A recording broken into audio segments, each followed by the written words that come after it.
Hi friends, మరొక ఇన్ఫర్మేషన్తో మేము రావడం జరిగింది. నీ లక్ష్యాన్ని చూస్తే నీకు భయమేస్తుందా? కాదు. 2025లో నువ్వేం చేసావో, నువ్వు ఎందుకు టైం వేస్ట్ చేసావో, జరిగింది మొత్తం మర్చిపో. ఈ వీడియో చేస్తున్న నీకు నేను చెప్తున్నా, ఖచ్చితంగా 2026లో నీ లక్ష్యం ఖచ్చితంగా నెరవేరుతుంది. నీ లక్ష్యం నీ కాళ్ళ దగ్గరకు రాబోతుంది. ఏదైతే నువ్వు చేస్తున్నావో, వర్క్ హార్డ్ చేస్తున్నావో, ఖచ్చితంగా నీ విజయం సాధ్యమవబోతుంది. ఇది గుర్తుపెట్టుకో. ఎందుకు నీ విజయం త్వరగా రావాలి, త్వరగా రాకూడదు, ఎందుకు త్వరగా రావట్లేదు అని నిన్ను ప్రశ్నించుకొని ఖచ్చితంగా నువ్వు చేసే వర్క్ హార్డ్ని స్మార్ట్ వర్క్ హార్డ్గా మార్చుకో. ఖచ్చితంగా నీ లక్ష్యం నెరవేరుతుంది. నీ లక్ష్యాన్ని భయపెట్టు. ఎప్పుడైతే నీ లక్ష్యాన్ని భయపెడతావో నీ లక్ష్యం నీ కాళ్ళ దగ్గర చేరుతుంది.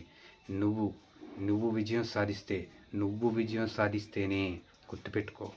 ఈ వీడియో చూస్తున్నా నీకే చెప్తున్నా, నువ్వు విజయం సాధిస్తేనే నీ కుటుంబం మంచిగా ఉంటుంది. నీ కుటుంబం మంచిగా ఉంటే నీ దగ్గరకు బెల్లం మీద ఈగలు వాలినట్లు ఎవడైతే నిన్ను తీసివేశాడో, ఎవడైతే నిన్ను తోలనాడాడో, ఎవడైతే నిన్ను ఈజీగా తీసుకున్నాడో వాడు ఖచ్చితంగా నీ దగ్గరికి వస్తాడు. అలాగే నువ్వు చేసే సక్సెస్, నువ్వు పొందే సక్సెస్, నీకు వచ్చే సక్సెస్ ఎలా ఉండాలి తెలుసా? నీ దగ్గరికి రావాలంటే అపాయింట్మెంట్ తీసుకొని వచ్చే విధంగా ఉంది.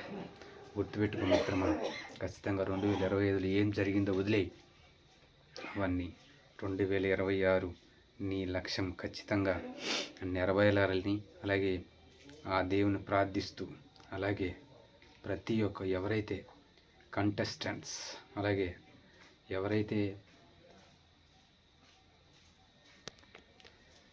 యాస్పిరెంట్స్ ఉద్యోగాలకు ప్రిపేర్ అవుతున్నాయో, ప్రభుత్వ ఉద్యోగం కానీ, ప్రైవేట్ ఉద్యోగం కానీ, బిజినెస్ కానీ, ఏదైనా సరే ఖచ్చితంగా నీ లక్ష్యం అనేది 2026లో చేరుకోవాలి. నువ్వు కొట్టే దెబ్బకి నీ లక్ష్యం నీ కాళ్ళ దగ్గర రావాలని కోరుకుంటూ, అలాగే 2025కు గుడ్ బై చెప్పే 2026ని స్వాగతిస్తూ నీ లక్ష్యాన్ని పెట్టుకో.